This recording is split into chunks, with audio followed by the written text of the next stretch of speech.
السلام علیکم، welcome to free learn academy. تو آج کی اس ویڈیو میں ایک امپورٹنٹ ٹریٹی کے بارے میں بتانے والا ہوں، جو کہ وہ ہے ٹریٹی آف ویسٹفیلیا 1648۔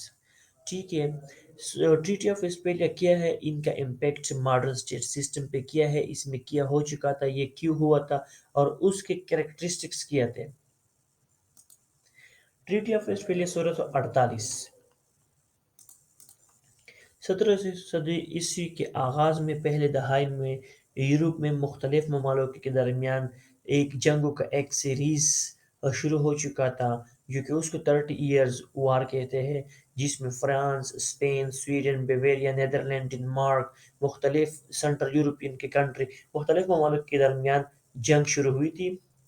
اور اس جنگ میں تقریباً 2000 کے قریب قلعے تباہ کیے تھے، 1600 شہر تباہ کیے تھے، اور تقریباً 18,000 مختلف گاؤں مکمل یورپ میں یہ اس جنگ کی وجہ سے تباہ ہو چکے تھے۔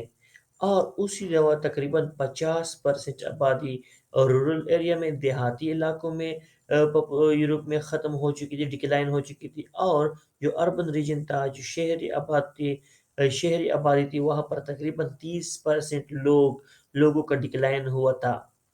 مطلب آپ خود سوچیں کہ جنگ کیا ہے۔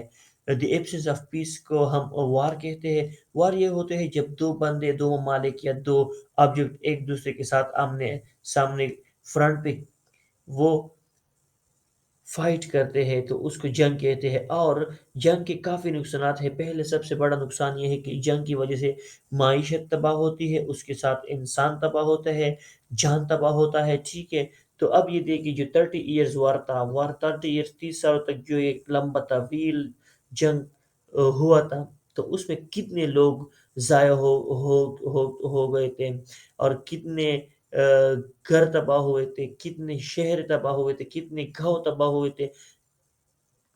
اس کے بعد اگر ہم پولیٹیکل یا ڈیموگرافک یا اکنامک اسپیکٹ آف لائف کو دیکھیں، تو یورپ میں وہ تباہ ہو چکا تھا، وہ مکمل چینج ہو چکا تھا، وہ رین ہو چکا تھا۔ اور اسی ٹائم سے آہستہ آہستہ 1648 تک ایک ورلڈ اسٹیٹ سسٹم بن گیا، جس کو ہم ماڈرن ورلڈ کہتے ہیں، ماڈرن ورلڈ اسٹیٹ سسٹم کہتے ہیں۔ تو اسی ٹائم سے 1618 سے لے کر 1648 تک یہ مختلف جو وار اور کانفلکٹ کا جو سلسلہ جاری تھا، تو ایک ایسا سلولی گریجولی ایک ایسا ٹائم آ گیا کہ اس کا سلوشن آیا، اور پیکج ڈیل کے ذریعے ان مختلف سائڈوں کے مبین کیا ہو گیا، ایک پیس کی طرف رجحان ہو گیا۔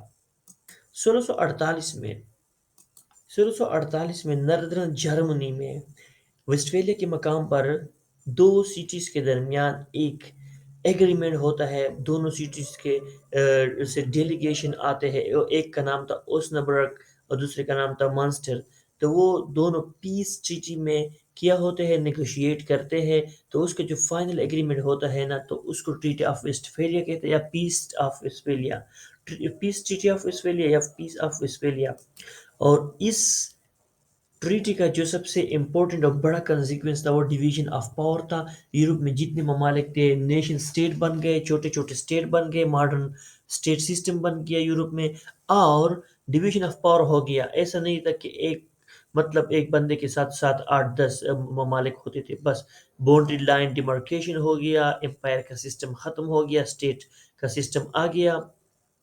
اسٹیٹ کا جو اپنا حق ہے انٹرنیشنل پالیٹکس میں، انٹرنیشنل ورلڈ میں، اور اس کی جو سورینٹی ہے، اس کا کانسیپٹ آ گیا، اس کا ایگریمنٹ ریکگنائز ہو گیا، اور مختلف ممالک کے درمیان ٹیریٹوریل بیس پہ یا ریلیجیس بیس پہ جو یورپ کے کنٹریز کے مابین جو کنفلکٹ پیدا ہو چکا تھا، جو کنفلکٹ آ رہا تھا، وہ ختم ہو گیا، اس کا پراپر سلوشن آ گیا۔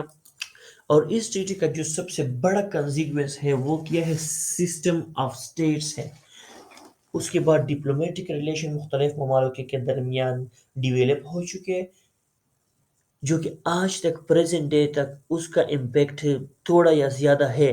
لیکن اسی ٹائم سے یہ جو concept of modern state system کا آیا ہے، وہ 1648 پیس ٹریٹی آف ویسٹفیلیا سے آیا ہے۔ تو اس ویڈیو میں یہ تھا پیس ٹریٹی آف ویسٹفیلیا، اس کے کنسیکوینسز، اس کے کریکٹرسٹکس، اور اس کی ہسٹری۔ اگر کوئی سوال آپ کے مائنڈ میں اس کے حوالے سے ہو تو پلیز کمنٹ سیکشن میں ضرور مینشن کیجیے. Thank you very much.